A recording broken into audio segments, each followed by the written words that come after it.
Good afternoon, everybody. It's Alex Scott. I'm the branch secretary of Together Queensland. What we want to provide people with today is a basic understanding of what's happening in relation to the machinery of government changes, and then also what that's likely to mean to staff. There are potentially more questions than there are answers at this stage, but I'm also able to provide some assumptions around previous MOG changes that have occurred, which we've had experience with, to think we're happening as opposed to what we can formally advise. So, as everybody would be well aware, we had a state election at the end of last month. As a result of that, there has been a new ministry sworn in, and while the Palaszczuk government was re-elected, there are new ministers, but also their areas of responsibility have changed. In a technical sense, what happens in that process is that the Public Service Act establishes the structure of the government, both in terms of the ability to create or change agencies, but also in terms of the process there is then ministers are sworn in. The process of swearing in ministers results in two things. One is naming who the ministers are, obviously, but also giving them their ministerial titles. And thirdly, that they then get the under the Constitution, which various acts of Parliament they are responsible for. So there's legislation talks about the minister can do that, the minister can do this. The machinery of government change provides for a list of who is the minister for the relevant bits of the legislation. And finally, then also the kind of the departmental agency notice also then refers to the structure of government to reflect the ministries. So in terms of that process, the kind of as they get sworn in, we then have information provided in relation to what the nature of government looks like, and particularly as ministers have a changed areas of responsibility. Departmental structures are changed to reflect the new ministerial responsibility. So, for groups such as sport and rec, sport and recreation, they regularly change as ministers for sport regularly change. So, people in sport and rec have a lot more experience in this area, and there's a bunch of those groups that often bounce between departments as a reasonably consistent group. And they have greater experience. But in terms of the major changes that have come through in terms of this process, there are substantial changes in some agencies and less substantial changes in others. So in terms of that, the Department of Public Works and Housing and Public Works that existed prior to the election has been renamed the Department of Community Housing and Digital Economy. But the major part of that department really is the addition of arts as a grouping within the ministerial portfolio. So the kind of, not the Art Gallery Museum and State Library stay standalone entities, but the corporate bits that support them get moved into the Department of Communities, Housing and Digital Economy. But the kind of basically the QBuild, which is the kind of building and asset management, and Queensland procurement have moved out of that department into a new department, but community services is the major part that is coming back into or coming into what was the Department of Public Works and Housing, although reading by title you wouldn't assume that, but it is important in a structural sense that the way that it works is that those groups that aren't mentioned, site tech and shared services and whatever, I haven't moved, and they stay in the agency that was previously the Department of Public Works and Housing. So we know that shared services, site tech, and a bunch of those groups are staying, are part of the new Department of Communities, Housing and Digital Economy. Sitting next to them as a new agency is the Department of Energy and Public Works. And that is new for nothing exists there prior to the MOG. So in terms of this process, we've then got added to create a new entity is the Department of Energy, which is, and those then bits that came out of the Department of Public Works, which is the kind of building and asset management, but the old Q build really, and procurement.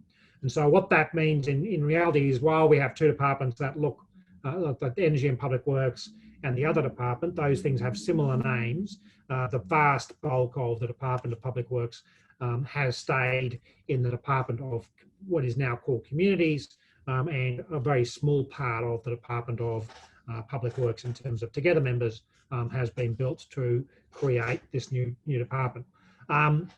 In terms of that, the question was about what the rationale for these changes are. The best rationale as I could provide for that is that it reflects the ministries. The rationale for how these ministers are carved up in terms of responsibility is something we haven't been made aware of, apart from what's in the media commentary. So this is the first MOG we've seen where they've done the MOG partly on the basis of the periodic table, with hydrogen being an issue, but certainly there isn't necessarily a structural rationale for any of the changes, but also particularly with some of these changes, there is often a revisiting of them 3 or 4 weeks down the track, as they haven't quite got it right, particularly at the margin. So in terms of major change, the creation of the new Department of Energy is a substantial change for those parts of public work and housing that are going into it, and those parts of communities that are going into what was the old Department of Housing and Shared Services and SciTech. But that is a substantial change for those areas. Then in terms of the other significant change, another significant change where there is a large change for people, was that the Department of Communities, Disability Services and Seniors, Communities has gone across to Housing, but DATSIP as a department has been abolished and moved into this new department. So that is a substantial change, particularly in terms of the relative size of Disability Services, which has been a shrinking department given the nature of the NDIS. DATSIP has been moved into it. So that is an area where, in terms of potential impact for staff, first of all, the host agency isn't DATSIP, the host agency in this process. So the default employer is the old Department of Communities, Disability Services and Seniors, and DATSIP has been dropped into it rather than Disability Services being dropped into DATSIP. So in terms of that process, the default will be that it is the Department of Communities unless otherwise determined, even though Communities is no longer part of their title. The third other significant change is in relation to the government made an announcement a few years ago as a major structural reform that youth justice would be separated out as a separate department. That has been reversed. So the Department of Child Safety has been renamed, and the Department of Youth Justice has been abolished and pushed back into what was the Department of Child Safety, although that is now called the Department of Children, Youth Justice and Multicultural Affairs. Multicultural Affairs has been added to the department. That's an agency that also, such as Sport and Rec, is one of those ones that often bounces between departments depending on ministerial responsibilities and ministerial titles. There is no basis for saying Multicultural Affairs is better suited to child safety than where it was, but it's more just a fact of a different minister has had responsibility for it in terms of the relative processes. So the minister will have the kind of the legislative responsibility for it, but also in terms of a political level that is that process. So in terms of that, those are the most significant changes. There are a range of agencies such as Transport and Main Roads which are untouched. In terms of education, Queensland, it's just racing that's been added, which is marginal at the edges. And then there are a range of other areas where groups such as Sport and Rec, Racing, Multicultural Affairs, and those ones have been moved around. And then in terms of the other area where there has been some change was the Department of Natural Resources, Mines and Energy basically loses energy and water. They then go off to kind of some other smaller departments. So they are significant additions to those smaller departments, but once again, that they have, but also like in terms of the old Jews, energy and water used to be its own standalone department. So that is really really where the most of the changes are at. What that looks, so that is what we know, and that is in the Government Council decision, along with the swearing in of the ministers, although there was the issues around the ministers was also about one of the ministers wasn't available to be sworn in, so there's a bit of kind of structure around how that looks in terms of that process, but there will be a reallocation, we assume, once that minister gets back to work, and then becomes sworn in for manufacturing. So in terms of that process, that is as far as we know, absolutely certain as what is the knowns moving forward. What that means for staff is going to be there is a range of implications for staff and for union members in this process. What that looks like in the initial stage is that there is some clarity in terms of movement, and there's some areas which are the movement of staff is less than clear. So in terms of sport and recreation, what we know is that there are clearly some staff who are directly involved in service delivery and policy development in sport and rec, and they will have moved agencies as a result of the MOG. But what we don't know in terms of, particularly in the larger agencies, where agencies have been split, such as public works and housing, there is a bunch of corporate work. So you have some areas which are clearly defined in terms of procurement, or in terms of asset management, the old BAS Q-Build area.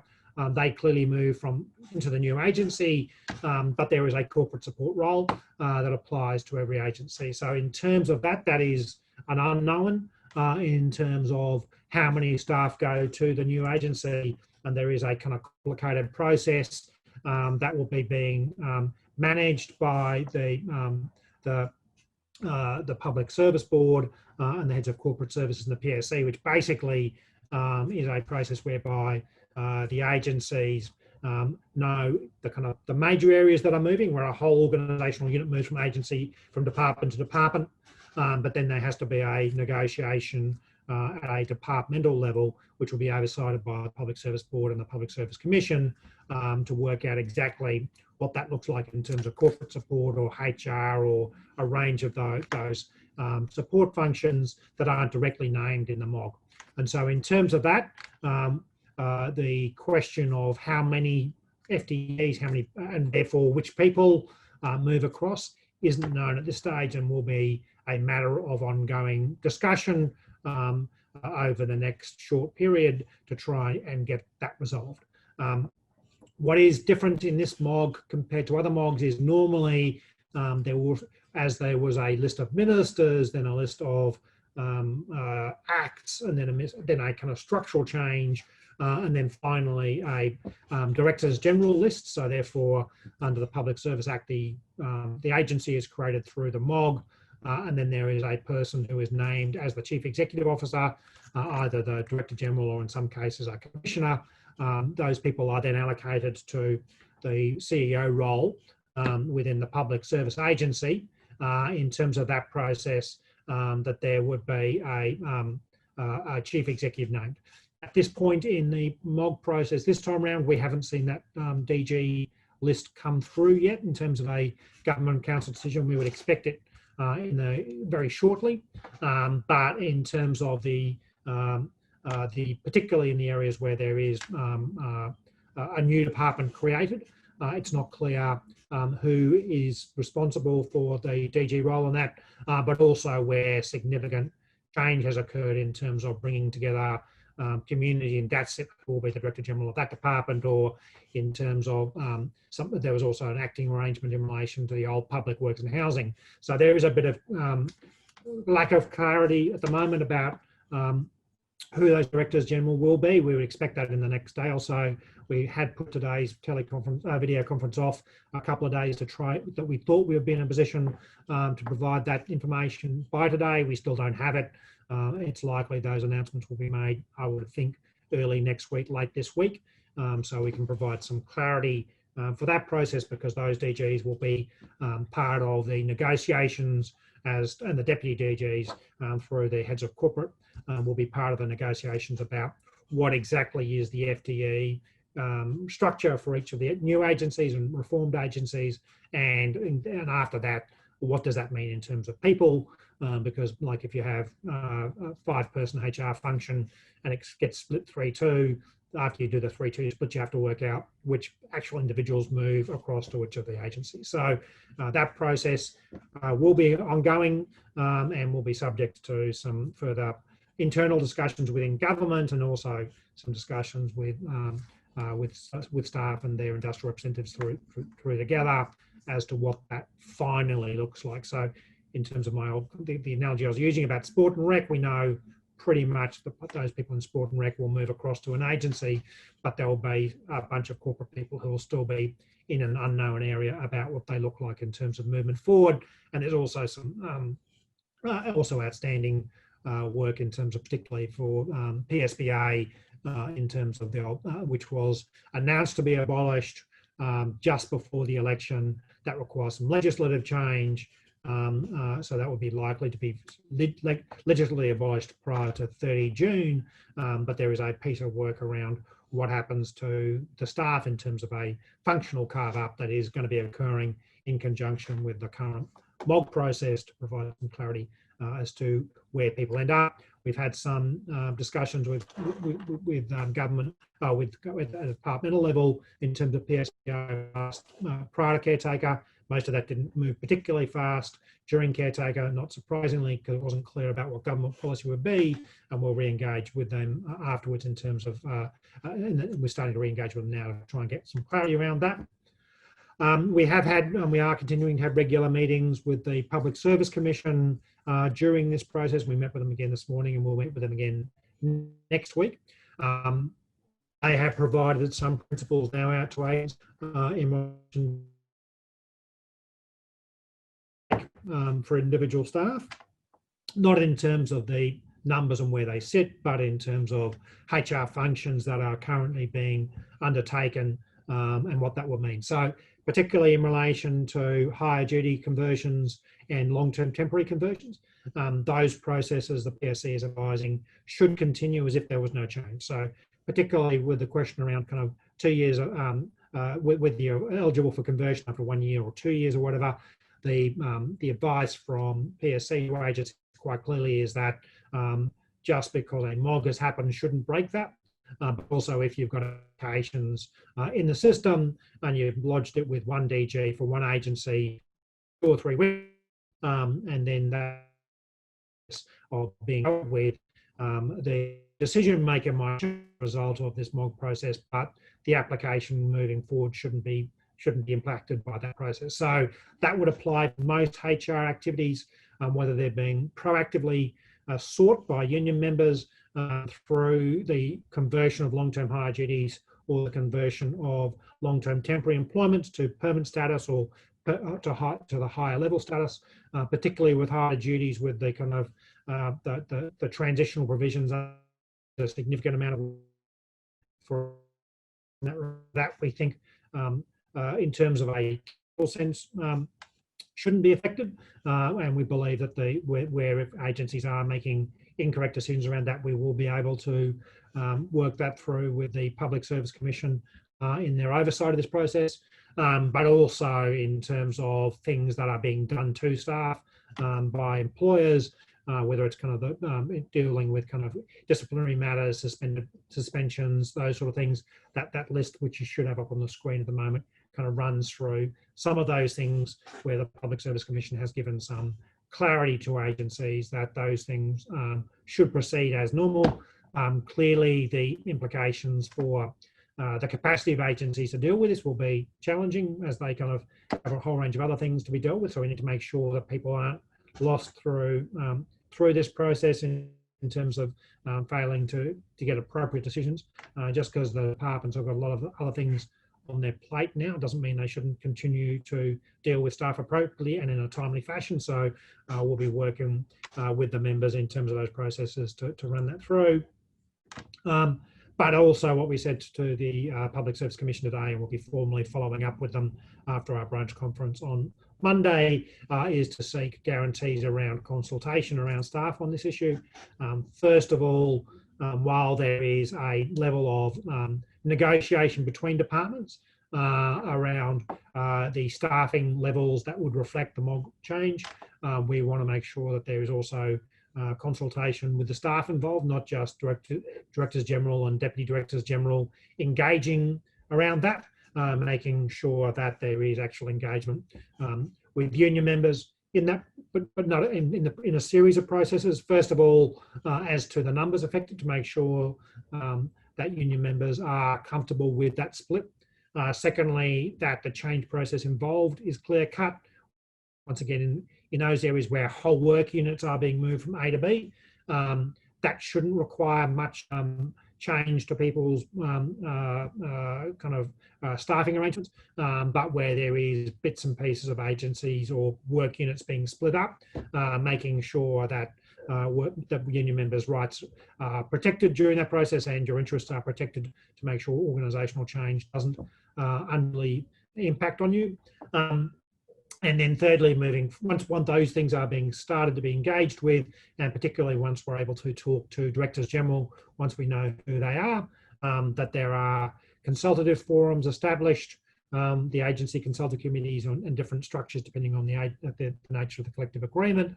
Make sure those agencies committees are fully re-established or established with our new agencies to make sure that workers, union members have a voice on an ongoing basis, and particularly where agencies have been brought together, such as in communities, the old communities in DATSIP, the disabilities in DATSIP coming together.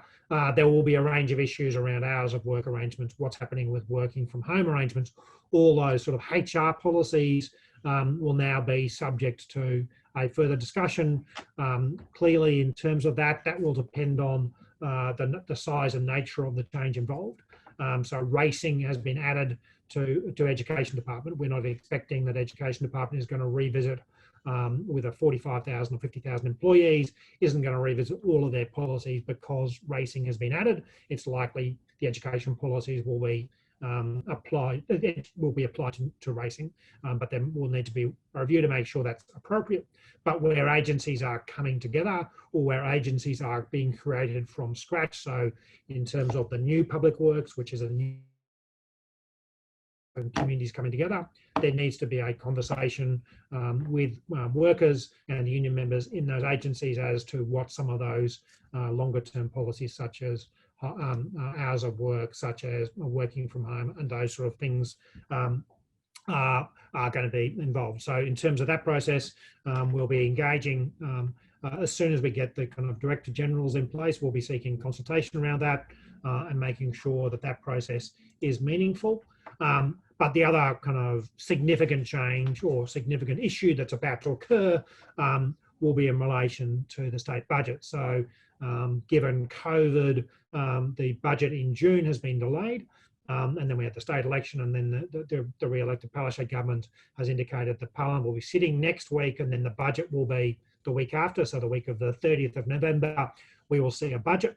And that budget will include not only the kind of headline issues in relation to debt and deficit and all that, what all that looks like, a significant issue for places like health and education. It'll be more of a significant issue for those agencies that never existed before, or those agencies which are going under fundamental change. So while we've seen the savings and debt plan announced with a $3 billion target, they announced during the state election they found about 300 million of that.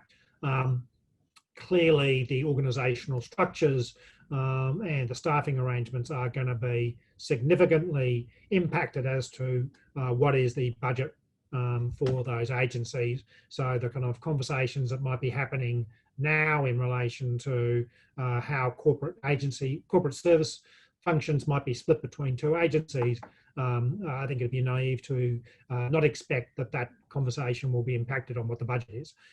So we won't see that until what that looks like until 2 weeks' time. So in terms of our engagement strategy, we have engaged with the Public Service Commission.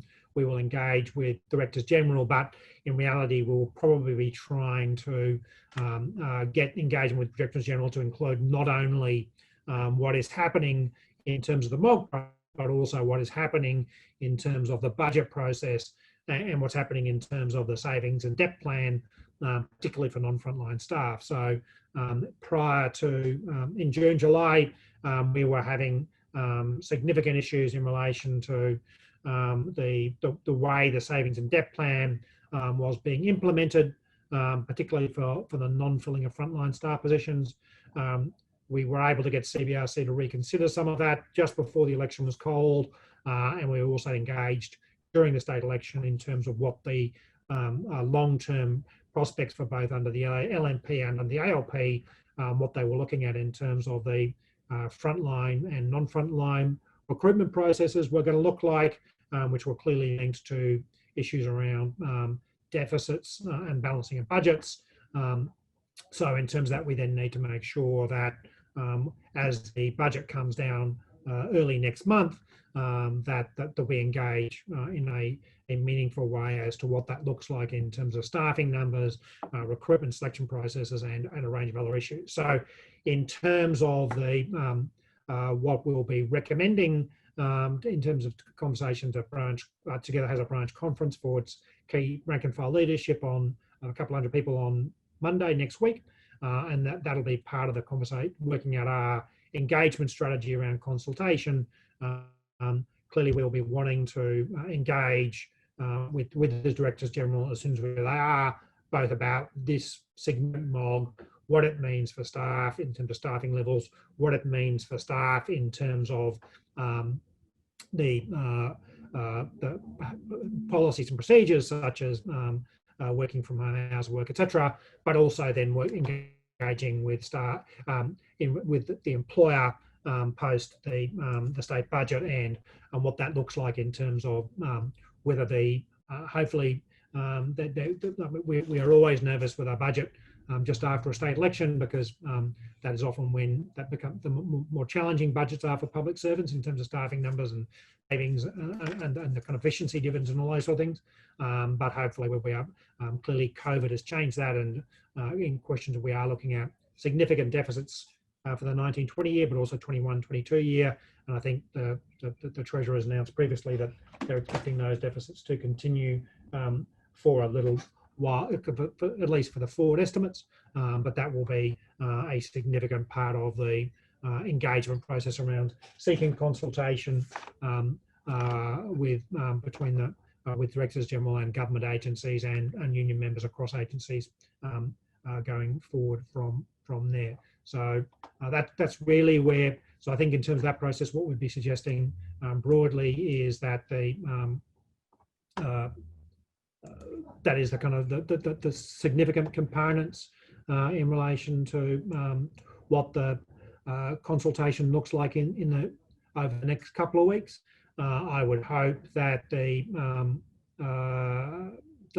at this point in time, we know what the structures look like in the non-corporate service area. We're waiting for the finalisation of the Directors General, and then we'll engage particularly around what that looks like in the non-corporate service area, and making sure that we're able to protect members' interests in that bit. And we'll be doing more communications directly with each agency, members in each agency, once we know what that looks like. But I think then we'll also want to be making sure that we're on the front foot in terms of consultation as quickly as possible with the state budget, which, for those of you who've been involved in that process, is a significant undertaking. Every budget is a huge undertaking, but the concept of doing a state budget so closely after a state election with a MOG, which results in portfolio statements, which are in some areas significantly different portfolios than they were 2 or 3 weeks ago, is going to be a huge undertaking, and then making sure that we're able to get real consultation about what that looks like from that point in time. So I'm just following the chat. I think we've had a few questions. I'm not quite sure if, because we had doing the PowerPoint, I wasn't able to keep up with all of them. So I think in terms of there will be some issues at the margins in relation to some of the industrial implications for the arbitrations. The Core EB is settled, and it's got a wages arbitration to continue. We do have an arbitration. We had 2 arbitrations on foot in relation to and youth justice, but not including youth detention.